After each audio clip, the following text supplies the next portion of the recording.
मृत्यु के बाद 13 दिनों तक अपने ही घर में क्यों रहती है आत्मा? जिस तरह जीवन एक सत्य है, ठीक प्रत्येक व्यक्ति को ये भी भली भांति पता है कि मृत्यु भी एक ऐसा सत्य है जिसे कोई जितना मर्जी झुठला दे परंतु इसे बदला नहीं जा सकता। कहने का अर्थ है कि जिसने इस पृथ्वी पर जन्म लिया है उसे एक ना एक दिन अपने प्राणों की आहुति देनी पड़ती है। हम सभी ने अपने बड़े बुजुर्गों से कहते सुना है कि मृत्यु के बाद मनुष्य शरीर की आत्मा 13 दिनों तक अपने ही घर में रहती है। मगर ऐसा क्यों, इस बारे में क्या किसी ने सोचा है? अगर नहीं तो चलिए आज जानते हैं कि आखिर क्यों मृत शरीर की आत्मा 13 दिनों तक अपने ही घर में भटकती रहती है। गरुड़ पुराण में बताया गया है कि जब किसी व्यक्ति की मृत्यु होती है तो यमराज के यमदूत उसे अपने साथ यमलोक ले जाते हैं। यहाँ उसके अच्छे और बुरे कर्मों का हिसाब होता है और फिर 24 घंटे के अंदर यमदूत उस प्राणी की आत्मा को वापस घर छोड़ जाते हैं।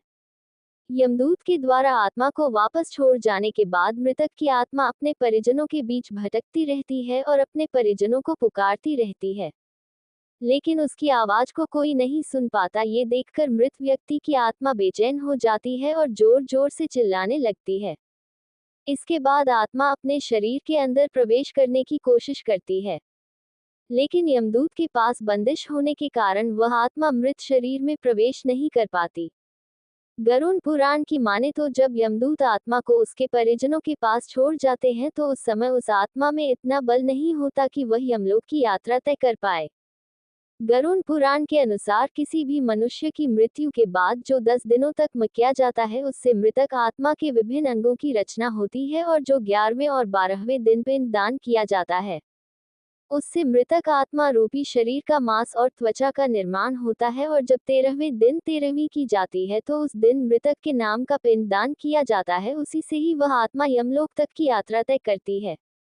अर्थात मृत्यु के बाद मृतक के नाम का जो पिंड दान किया जाता है उसी से ही आत्मा को मृत लोक से यमलोक तक यात्रा करने का बल मिलता है। इसलिए ही गरुड़ पुराण में बताया गया है जब किसी मनुष्य की मृत्यु हो जाती है तो उसकी आत्मा 13 दिनों तक अपने परिजनों के पास अपने घर में ही भटकती रहती है और उसके बाद आत्मा मृत लोक से यमलोक की ओर निकल पड़ती है, जिसे पूरा करने के लिए उसे 12 महीने यानी कि 1 साल का वक्त लगता है।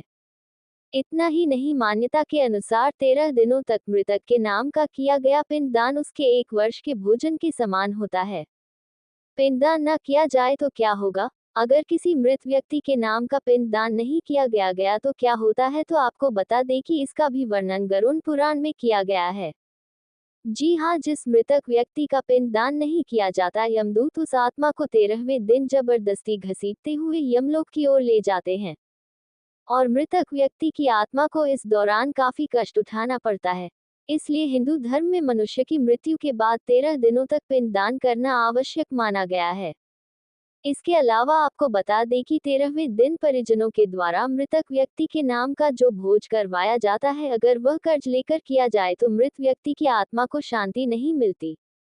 इतना ही नहीं, गरुड़ पुराण में ये भी बताया गया है कि जो व्यक्ति जीवित रहते हुए अच्छे कर्म करता है, मृत्यु के बाद उसकी आत्मा को यात्रा के दौरान यमदूत कोई कष्ट नहीं देते और जो व्यक्ति बुरे कर्म करते हैं उसकी आत्मा को यमदूत यात्रा के दौरान कई ना देते हुए ले जाते हैं और आत्मा को इस दौरान कई कष्ट भोगने पड़ते हैं। इसलिए किसी व्यक्ति की मृत्यु के 13वें दिन बाद 13वीं भोज का आयोजन किया जाता है। इससे मृतक की आत्मा को मुक्ति मिलती है, वरना आत्मा को मुक्ति पाने के लिए कई तरह के कष्टों का सामना करना पड़ता है। गरुड़ पुराण में ये भी बताया गया है कि जब किसी व्यक्ति की मृत्यु हो जाती है तो मृतक का अंतिम संस्कार जब तक नहीं हो जाता तब तक उस घर में चूल्हा नहीं जलाया जाता। ऐसा करने से मृतक की आत्मा को कष्ट पहुंचता है।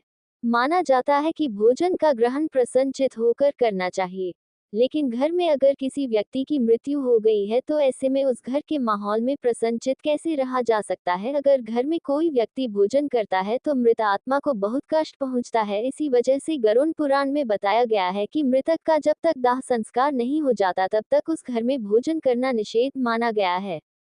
पिंडदान करने का महत्व, मृतक को पिंडदान देने का भी महत्व गरुड़ पुराण में बताया गया है कि जब किसी व्यक्ति की मृत्यु हो जाती है तो उसे देवतुल्य माना जाता है और उसे वैसा ही देवता जैसे सम्मान दिया जाता है। उसकी पूरी क्रियाएं भी की जाती है। ये सारी क्रियाएं हम बिना भोजन किए ही करते हैं। इसलिए मृतक आत्मा को पहले पिंड दान करते हैं, उसके बाद ही मृतक व्यक्ति के घर में भोजन का महत्व होता है। गरुड़ पुराण का पाठ करना भी बेहद है जरूरी। गरुड़ पुराण में मृतक की आत्मा को अगले जन्म में मनुष्य का जीवन पाने के लिए गर्भ संस्कार से लेकर अंतिम संस्कार तक 16 संस्कार बताए गए हैं, जिनमें 7वां संस्कार अंतिम संस्कार बताया गया है। गरुड़ पुराण के अनुसार शास्त्रों में मनुष्य की मृत्यु के बाद मृतक की आत्मा की आगे की यात्रा के बारे में भी बताया गया है। इसलिए किसी व्यक्ति की मृत्यु हो जाने पर गरुड़ पुराण का पाठ कराया जाता है। मृत्यु के बाद की रस्में बहुत अहम होती हैं। यदि वे न निभाई जाए तो मृतक की आत्मा भटकती रहती है। वहीं परिजनों की जिंदगी भी मुसीबतों से घिर जाती है और उन्हें अपने पूर्वजों का आशीर्वाद भी नहीं मिल पाता। मृत्यु के बाद किए जाने वाले संस्कारों व रस्मों के बारे में बताने के बाद आखिर में आपको ये भी बताते चले कि 13वीं के दिन मृतक का पिंड दान करने के बाद 13 ब्राह्मणों को भोजन कराना भी आवश्यक माना गया है। तो दोस्तों, गरुड़ पुराण से जुड़ी हुई जानकारी आपको कैसी लगी कमेंट करके जरूर बताइएगा। जानकारी अच्छी लगी हो तो वीडियो को लाइक शेयर आध्यात्मिक कथाएं चैनल को सब्सक्राइब कीजिएगा। वीडियो को अंत तक देखने के लिए धन्यवाद।